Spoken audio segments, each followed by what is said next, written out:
먼저 오늘 좀 하는 게 사실 좀 부담스러운 게 아시다시피 특정 지역을 다루는 주제가 됐는데요. 저는 이제 그 지역 출신도 아니지만 특정 그 지역에 대한 편견이라든지 그런 거 없고 객관적인 사실에 근거해가지고 오늘 어떤 일이 벌어지고 있는지를 좀 말씀드릴 테니까 혹여나 모르니까 뭐 특정 지역을 비하한다든지 뭐 비난한다든지 그런 건 없으니까 다시 한번 그 유의해 주시고 제가 말씀드리도록 하겠습니다. 오늘 제가 말씀드릴 주제는 정률성과 광주 그리고 중국공산당인데요. 광주는 아시다시피 광주광역시죠. 한국에 있는 광역시 중에 하나고요. 그리고 정률성이라는 인물은 아마 여기 오신 분들 상당히 낯선 인물이실 거예요. 한국 태생인데 중국 국적이었고 한국에서는 뭐랄까 조선 쪽으로 분류를 하고 있죠. 그리고 중국 공산당의 관계는 어떻게 됐는지 오늘 말씀드리도록 하겠습니다. 잘 안 들려요. 마이크 네. 가까이 좀. 네네. 네. 그래서 정률성 같은 경우는 이제 전라남도 광주시 지금 광주광역시 태생이고 1914년생입니다. 호족상 이름 정구모라고 하는데요. 어릴 때 이름이 정구은으로 바꾸었다고 합니다. 여기도 이제 옛날 사람이다 보니 출생 기록이나 그런 건 조금 정확하지 않은데 그래도 1914년생 출생설이 가장 유력하고요. 어떤 기록에 1916년생설, 1917년생설인데 1914년생입니다. 그리고 아버지 같은 경우는 당시 고등교육을 받은 것 같지는 않고요. 중등교육을 받고 광주 지역에서 한학자로 했던 거고 학교 교사로도 활동했던 기록이 나옵니다. 그리고 재미있는 사실은 당시 보면 특히 외가 같은 경우는 계명한 집안이라고 하죠. 초기에 기독교를 개신교를 받아들이고 하나님의 세례를 받아가지고 기독교 집안이 됐는데 공교롭게도 아니면 약간 아이러니하게도 정률성의 그 형제 자매들은 대부분 공산주의자가 됐습니다. 이것만 봐도 약간 떠오를 수 있는 게 북한의 원래 김일성 집안이 대표적인 기독교인 집안이잖아요.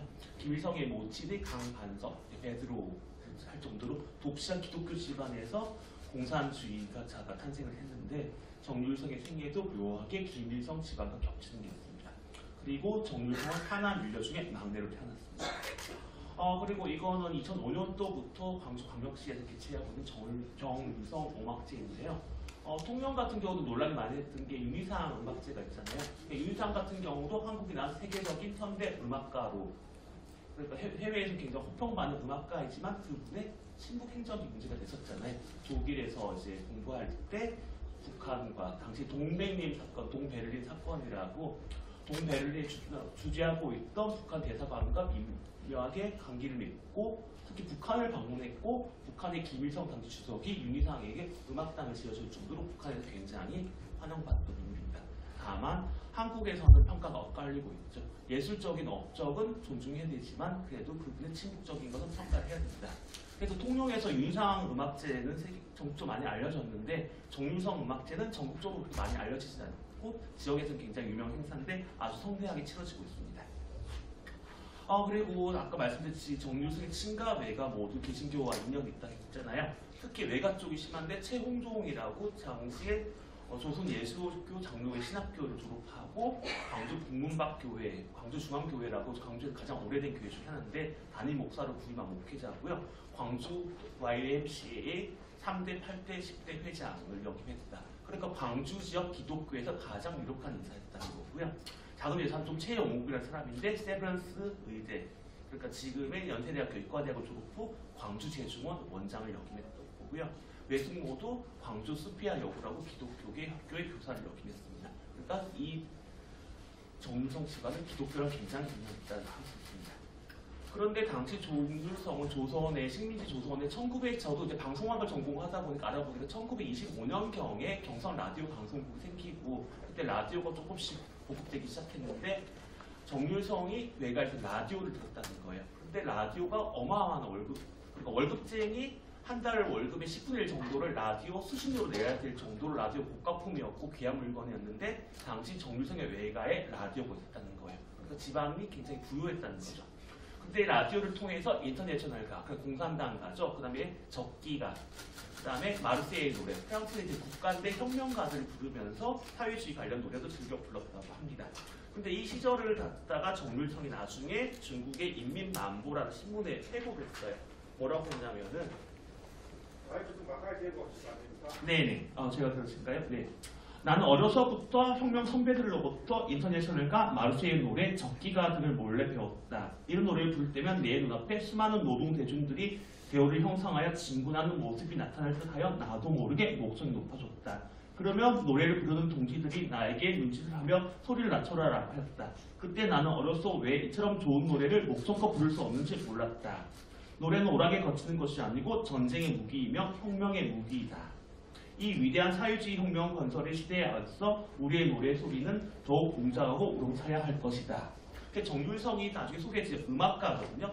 벌써부터 나중에 어렸을 때부터 이런 공산주의의 음악으로 물들기 시작했다는 겁니다.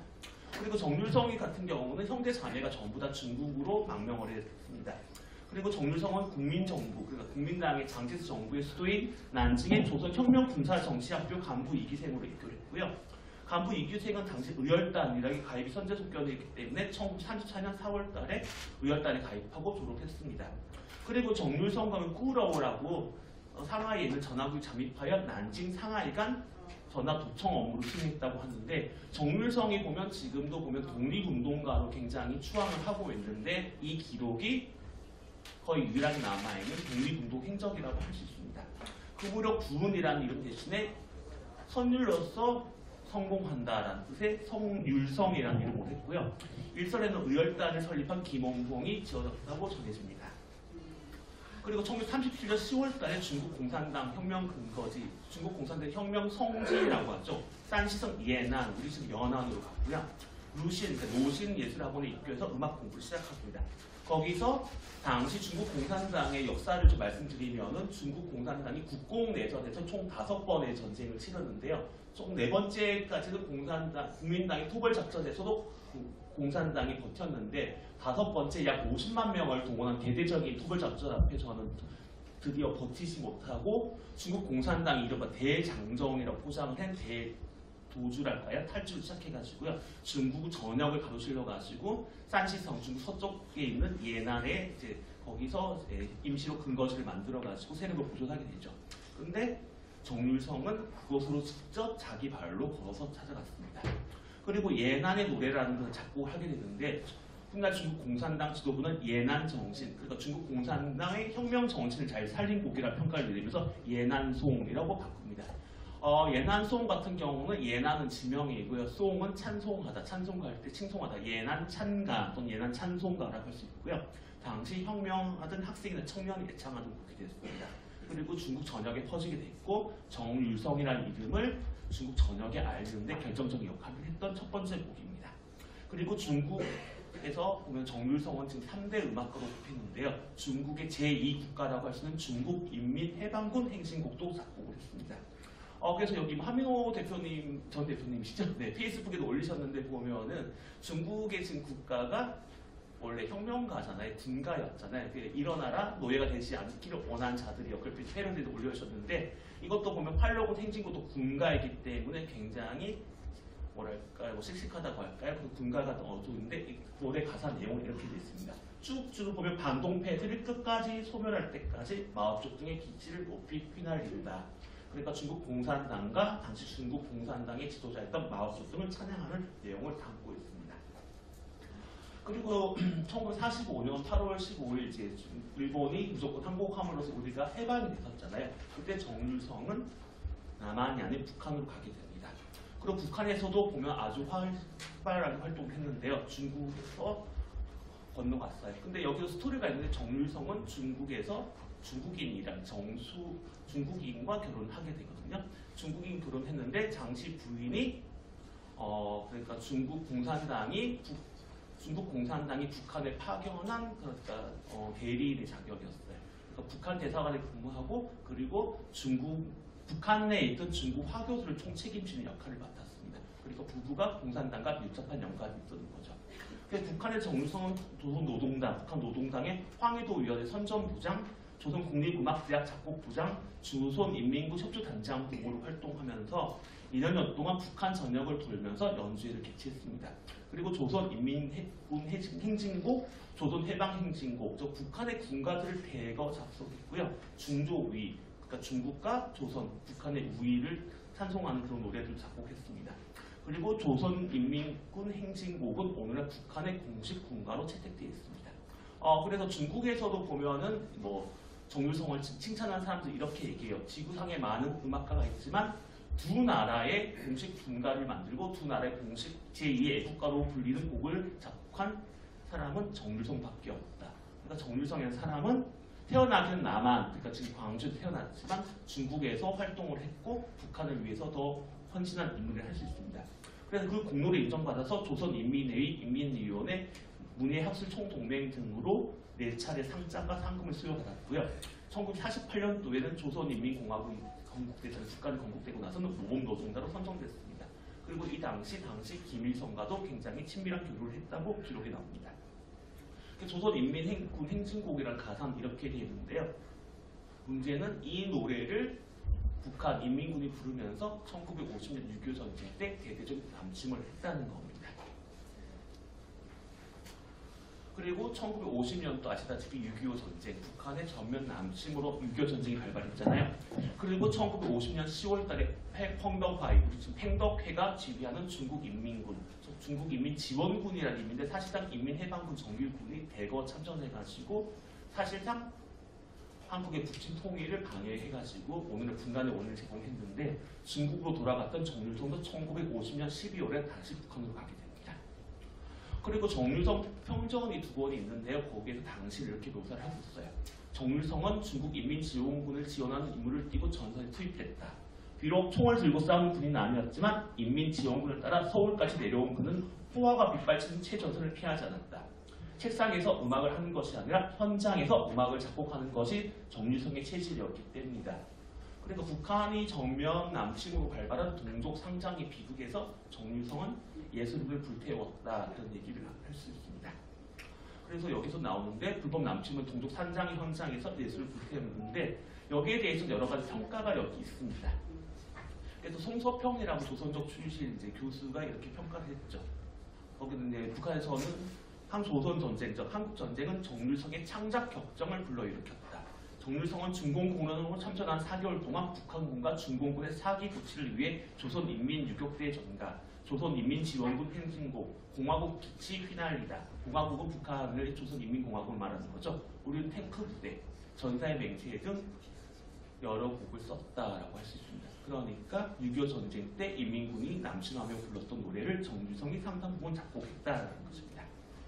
그래서 6.25 전쟁이 끝난 후에 중국에 돌아가서 정률성은 중국 각지를 돌면서 민요들 체록하고 곡을 붙이는 활동을 했다고 하고 1966년부터 1976년까지 문화대혁명 기간 동안에는 우파 분자, 반혁명 분자로 몰려가지고 상당히 고생을 했다고 합니다.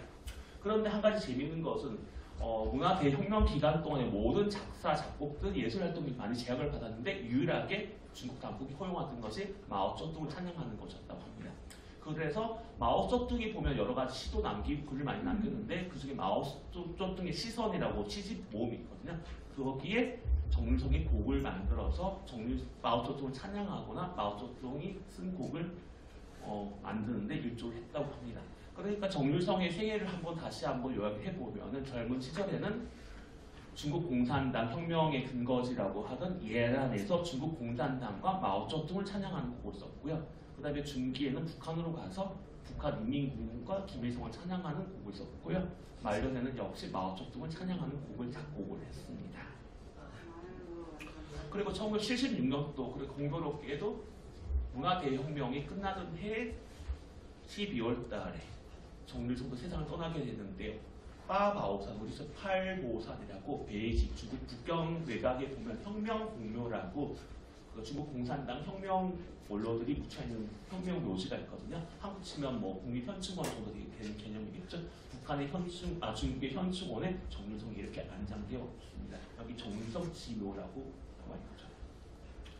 그래서 보면 중국의 현대 3대 음악가로 보면은 중국의 국가를 작곡한 내얼이라고 원래 중국의 국가로 원래 군가였잖아요. 그거 하고 그다음 센싱하이라고 황하대합창이라고 중국의 유명곡이 있는데 더불어 중국 현대 3대 음악가로 불리고요. 특히 중국 인민해방군 행진곡을 비롯해서 군가를 많이 작곡했기 때문에 중국 군가의 아버지로도 꼽히고 있습니다. 생애 동안 약 360곡을 썼다고 하고요. 약 14억 중국인 중에 10억 명 이상이 정률성이라는 존재를 알고 있다고 할 수 있습니다. 이게 바이두라고 지금 백도에 나와 있는 정률성에 대한 기록입니다. 그래서 중국 대표 포털 사이트가 바이두, 백도인데요. 정률성 이렇게 소개하고 있습니다. 정률성은 중국의 걸출한 작곡가이며 또한 유명한 국제주의 전사이다. 국제주의라는 게 국제공산당을 의미하는 것이고요. 그중 중국 인민해방군 행진곡은 순박하면서 간결한 언어와 울림이 있으면서 힘있고 장엄하고 호방목조를 담고 있다. 인민군 군인의 이미지를 가문에 새겼다. 뭐 했고 중국 인민해방군 전투 역량과 정치적 업무의 한 구성품이 됐다라고 해가지고 이렇게 칭찬하고 있습니다. 근데 보면 정률성 같은 경우는 한 가지 좀 재밌는 게 이름은 하나인데 이름은 하나인데 별명이 여러 개니까 동료 있잖아요. 근데 정률성 한 사람인데 고향이 세 개라는 논란이 있거든요. 한국에서도 보면 2000년대에 들어서 본격적으로 정률성 추모 사업을 추진했습니다. 그런데 정률성의 출생지와 그다음에 생장기를 보낸 곳을 두고 세 군데의 지방자치단체가 서로 연고권을 주도했어요. 그래서 광주광역 동구, 광주광역시 남구, 전라도 화순군이 서로 정률성의 고향은 여기라고 주장했습니다. 네, 그래서 이게 서로 법적 논란으로 부야되기로 했는데 결국에 세 군데 지방자치단체 간의 합의에 의해 가지고 광주광역시 남구, 광주광역 동구, 전남 화순군이 법적으로 공식적으로 정률성의 출생지로 기록됐습니다. 네. 그래서 보면 정률성을 둘러싸고 이런 세 군데 지방자치단체가 이런 싸움을 벌였고요. 그래서 보면 정률성이 또 논란이 되는 게 뭐냐면은 정률성은 독립운동가인가라는 점이거든요. 국내에 보면 정률성에 관한 평전이 지금 두 권이 나와 있습니다. 저도 두 권 사서 열심히 읽어봤는데요. 하나는 항일전사 정률성 평전, 음악이 나의 무기다라는 것이고요. 하나는 중국의 별이 된 조선의 독립군 정률성. 항일, 독립을 다 내세우고 있습니다. 그런데 정작 이 두 군데 평전이 상당히 한 250쪽 정도 되는 책에 평전에 기술된 항일 기록은 이 정도밖에 안 된다는 겁니다. 첫 번째 책은 아까 이종환 쓴 항일전사 정률성이라는 책에는 이렇게 돼 있죠. 정률성은 다른 대원과 달리 어쩐 일인지 국내 침투, 그러니까 조선 침투 임무가 부여되지 않고 현지는 않는다. 현지는 중국 상하이를 말합니다. 그다음 난징에 남은 정률성에게 부여된 임무는 난징, 꾸러우, 구로 전하국에 침투하여 정보를 일수하라는 것이었다. 일본어에 능숙한 그의 장점을 고려한 배치였다. 그러니까 전하 도청 업무를 맡겼다는 건데 이게 항일 운동이라고 할 수도 있지만 뭐 독립 운동으로 보기에는 좀 모호하다는 것이고요. 그다음 또 다른 평전에는 이렇게 하고 있죠. 군 정률성은 의열단의 지시에 따른 난징 시내 꾸로 전하국이라는 곳에 직원을 다장이 침투했고 그곳에서 일본어나 중국어로 이루어지는 일본인들의 통화를 도청해서 정보를 캐내는 일에 투입됐다. 하지만 그 외에도 부원에게 부여된 임무가 한 가지 더 있었다. 바로 음악 수업이었다. 이게 지금 광주광역시에서 독립운동가, 항일투사라고 대대적으로 칭송하는 정률성의 항일 또는 독립에 대한 공식 기록의 전부입니다. 근데 아까 보니까 중국을 위해서, 중국 공산당을 위해서 일하고 북한과 김일성을 위해서 일했던 기록은 정말 많고 정말 기록이 세비랑 남아있는데 이 평전에 기록된 항일 기록 이거밖에 없다는 거예요. 그런데 우리가 정률성을 과연 독립운동가 또는 항일투사를 인정해야 될까? 의문이 남는다는 것입니다. 그리고 한 가지 오늘 주제 광주랑 이렇게 듣거든요. 광주광역시가 차이나 프렌들리 중국과 친해지기 사업을 대대적으로 실시하고 있습니다. 2014년도에 윤장현 당시 시장, 지금 전 시장이죠. 취임 후 광주광역시는 총 사업 예산 71억 원 규모의 차이나 프렌들리 사업을 추진했는데요. 신중국 관광 콘텐츠를 활용해서 대중국 한류 관광 기반을 구축하겠다라는 목표를 하는 건데 여기에 보면 정률성 브랜드를 활용해서 도시를 마케팅하겠다라는 것이 포함되어 있습니다. 그래서 정률성 기업 사업의 대표적인 게 정률성 사적지등 주변 정비고요. 정률성 한중음악제 프로그램 확대 추진입니다. 그래서 보면 광주광역시의 동구와 광주광역 남구가 서로 정률성이 여기 태어나고 자랐다라고 주장하고 있는데 두 군데가 공동으로 하고 있고요. 광률성에 있는 정률성 동상입니다. 그리고 이제 지금 올해는 한중수교 30주년인데 10년 전에 한중수교 20주년에 기념 다큐멘터리가 논란이 일었는데 KBS가 시작했거든요. 13억 한중수교 20주년 기획 13억 대륙을 흔들다 음악과 정률성 해가지고 정률성의 생애를 갖다가 미화해가지고 만든 다큐멘터리였습니다. 당시에 KBS에서도 격렬한 논쟁을 벌였거든요. KBS에서도 약간 좀 좌파적인 좀 시각을 가진 PD들이 이걸 만들어서 방영하려고 하니까 상당수 직원들이 반발했었고요. 결국에 고려 끝에 반영이 됐는데 방영 후에도 굉장히 논란이 많이 나왔습니다. 과연 KBS가 광고하는 게 그거잖아요. 저희는 국민이 주신 소중한 수신료로 방송 프로그램을 만든다고 항상 광고를 하잖아요. 결국에 국민의 수신료로 이렇게 논란이 많은 인물을 위하는 것을 만들어냈냐 논란이 많이 됐었고요. 지금도 논란이 지속되고 있습니다.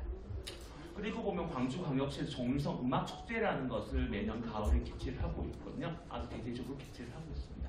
그리고 여기는 광주에는 정일성 거리가 조성되어 있고요.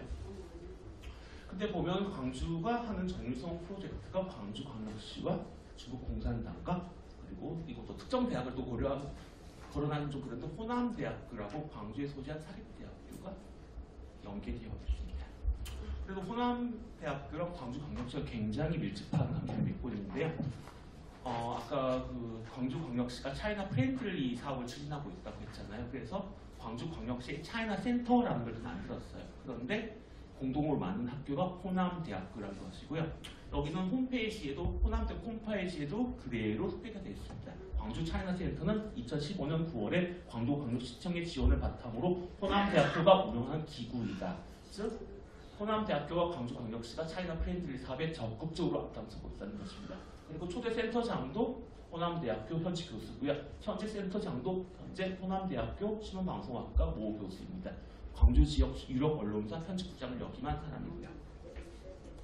그리고 여기 이제 한민호 전 대표님 계신데 공자학원이랑 호남대학교가 굉장히 관련이 있는데 비공식 통계인데 전국에 24개 지금 공자학원이 있는데 그 중에서 가장 활발하게 공자학원 활동하고 있는 것이 바로 호남대학교입니다. 이것도 제가 지어낸 게 아니라 그대로 뉴스를 그대로 가져갔죠. 호남대 광주광역시 차이나 센터를 했고 그리고 네이버에 제가 한번 쳐봤는데 가장 많이 검색되거든요. 호남대 공자학원 하면은 뭐 차이나 CEO 과정이라든지 기업 경영자 과정이라든지 아니면 초등학생들 대상으로 한 과정이라든지 그다음에 차이나 클럽이라고 하죠. 친목 단체를 과장해가지고 중국에 물들이는 과정을 들어본다든지 이런 걸 활발하게 운영하고 있는 것이 호남대학교라고 할 수 있습니다. 그래서 보면 또 이거 동아일보의 몇 년 전 기사인데요. 광주 속 작은 중국 호남대 공자학원 아세요? 해가지고 호남대 공자학원이 어린이들을 대상으로 얼마나 활발하게 활동하고 있는지를 보여주고 있습니다. 그래서 보면 여기 중국 총영사관이 있거든요. 그리고 호남대 차이나 센터가 있고 광주광역시에 있습니다. 그런데 중국 총영사관 같은 경우도 저도 상당히 의심스러운 게 한국에는 이제 서울의 명동 바로 옆에 대사관이 있고 부산 그리고 광주 그리고 제주에 총영사관이 설치되어 있어요. 그런데 부산 같은 경우는 한국 제2도시이고 중국인도 많이 살고 하기 때문에 영사수가 있는 곳입니다. 제주 같은 경우는 중국의 투자를 갖다가 많이 유치하기 위해서 노력했고 실제 중국인들 투자가 많이 일어나고 있고 중국인 관광객들이 많잖아요. 그렇게 영사 수요가 있는 곳이거든요. 그런데 광주광역시 같은 경우는 중국인 그러니까 중국 국적을 가진 교민이 많은 것도 아니고 중국과 그렇게 밀접하게 관련이 있고 영사 수요가 있는 곳은 아닌데 광주광역시에 중국 정부가 총영사관을 개설했다는 겁니다. 그런데 왜 그랬을까요? 이것도 정황상 추론이 가능한데 이것은 정치적인 목적이 있다는 거죠. 광주를 중심으로 해가지고 친중적인 분위기를 더 만들는데 중국 총영사관 앞장서겠다는 것이고요. 그 중간에 광주광역시가 설립한 호남대 차이나 센터가 있고요. 그리고 광주광역시가 있습니다. 그리고 정밀정 기념사업을 4개로 매년 성대한 행사를 치르면서 한중 교류를 빙자해가지고 중국 공산당이 점점 침투를 하고 있습니다. 이제 마지막으로 이건 실제 이거 화면인데요. 제가 한번 준비를 했습니다. 이게 뭐 중국 광주 MBC의 지역 뉴스 프로그램인데 한 3분 정도 되거든요. 한번 보시면 광주 총영사관과 차이나 센터가 어떤 일을 하고 있는지 한번 보여드리겠습니다. 광주의 세계적인 음악가인 정율성 선생을 기리기 위한 광주 MBC의 정율성 동요제 많은 분들이 아마 아실 텐데요. 이 올해 정율성 동요제에 나왔던 친구들이 특별한 초대를 받았다고 합니다. 어떤 초대인지 지금 함께 확인해 보시죠.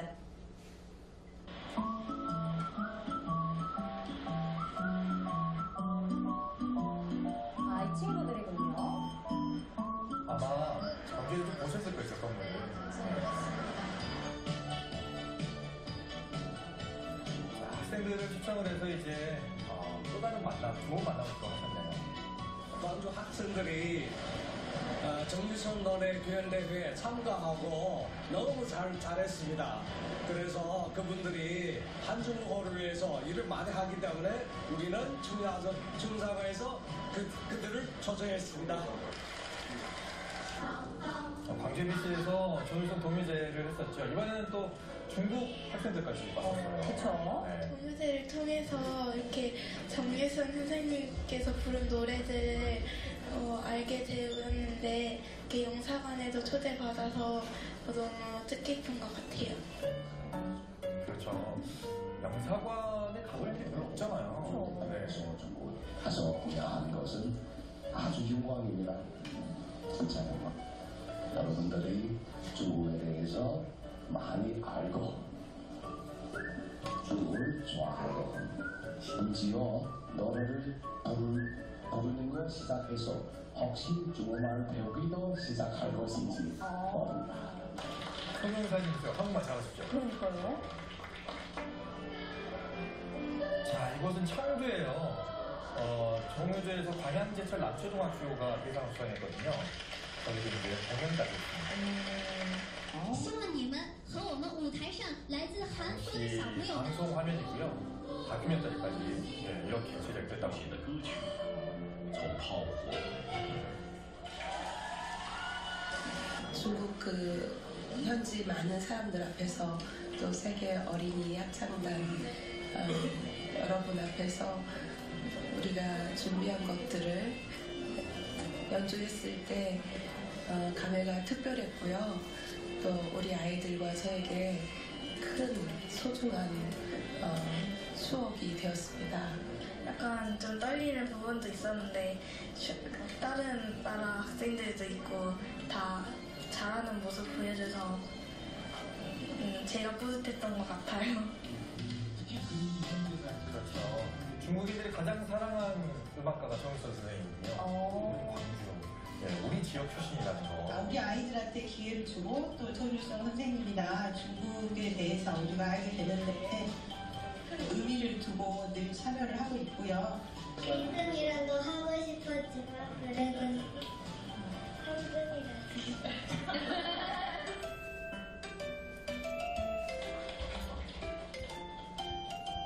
자, 특별상과 함께 또 상금도 수여를 했고요.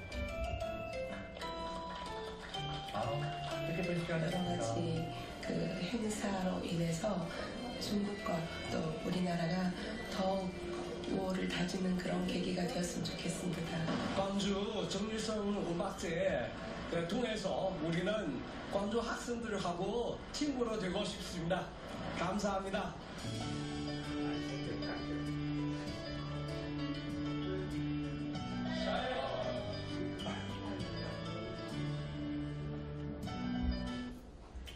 그래서 이 짧은 영상인데 지역 뉴스잖아요. 보면 정유성 굉장히 미화하면서 한중 간의 가교 역할을 한다. 그리고 중국 총영사관은 어떤 식으로 지역사에 침투하고 어떤 식으로 어린 학생들한테 점점 공산주의에 물들이고 있는지 그걸 통해서 잘 아실 수를 바랍니다. 자세한 건 제가 자료실에 정유성의 생이라든지 논란에 대해서 했던 거고요. 그리고 올해 한중수교 30주년을 맞이해가지고 정율성을 대대적으로 미화하는 프로젝트가 또 진행되고 있습니다. 프로젝트를 주도하는 단체는 한중 미래숲이라고요. 지금 미래숲이라고 하죠. 권병현 전 주중 한국 대사가 대표로 있는 단체인데 거기서 뭘 하냐면은 두 가지 프로젝트를 해요. 하나는 중국의 황사 현상이 심하잖아요.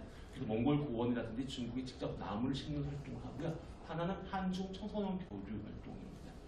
그래서 중국과 한국의 청년들 그 활동을 프로그램을 하고 있는데 이게 미래숲에서 출제한 미래숲 미디어라는 회사에서 정율성의 영화를 갖다가 만들고 올 8월 한중수교 30주년을 기념해가지고 국내에 상영할 것이라고 합니다. 그런데 미래숲이라는 단체는 굉장히 친중적인 단체거든요.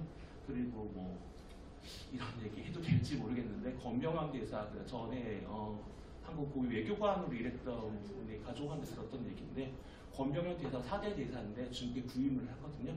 부임을 하게 되면 그 나라 국가 원수에게 신임장 제정을 하게 되고 우리나라 대통령이 준 신임장을 제정해가지고 우리나라의 정권 대표라는 것을 인정받는 형식을 치르게 되는데 그때 권병현 대사가 보통 이제 한국 양복을 입고 가는 게 관례잖아요. 근데 조복이라고 해가지고 옛날 조선시대 때 보면 신하들이 있는 천자한테 배할할 때가 조복이라고 예복이 있잖아요.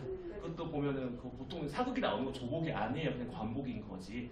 국왕이 주기를 한다든지 국가에 큰 행사가 있을 때 보면은 면류관을 쓰고 조복을 입게 되는데 그걸 입고 당시에 장점이 후진타오였어요. 후진타오를 만나겠다고 했는데 그 주변 외교관들이 뜯어말리느라고 정말 힘들었다고 합니다.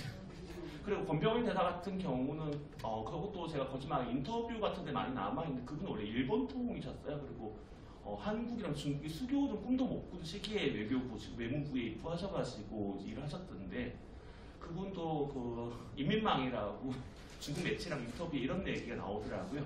자기는 외무부에 입부한 순간부터 나는 한중 수교를 꼭 이루겠다. 그리고 중국에 대사를 가고 싶다는 꿈을 꿨다라고 하시거든요. 그분이 연세가 지금 80 다 되셨는데, 그러니까 1960년대에 한국 외무부 입부하시면서 당시 공산주의국가 적성국가에서 중국과 수교를 하겠다? 그러니까 뭐 그거는 정말 뭐 날때 친중적이었거나 아니면은 그냥 거짓말인 거죠. 중국 매체에 잘 보이기 위해서 그런 말을 했다고 합니다. 제 말은 아마 인민망 한번 인터뷰에 권병현 쳐보시면은 인터뷰 남아있을 겁니다. 그래서 보면 이런 미래숲이라는 단체가 이런 일을 하고 있다는 것이고요. 이렇게 음악이라는 게 예술의 한 장르니까 사람들한테 다가가기 좋고 정유성도 한 면만 보여주면 아주 훌륭한 음악가이잖아요. 이런 것을 통해서 알게 모르게 중국 공산당이 한국에 침투해오고 있고 아까도 제가 처음에 말씀드렸듯이 제가 특정 지역을 뭐 비하하거나 뭐 그런 건 아닌데 광주광역시라는 정유성의 고향을 중심으로 이런 일이 벌어지고 있다는 걸 오늘 말씀드리고 싶습니다. 자세한 건 자료집을 봐주시기 감사하겠습니다. 감사합니다.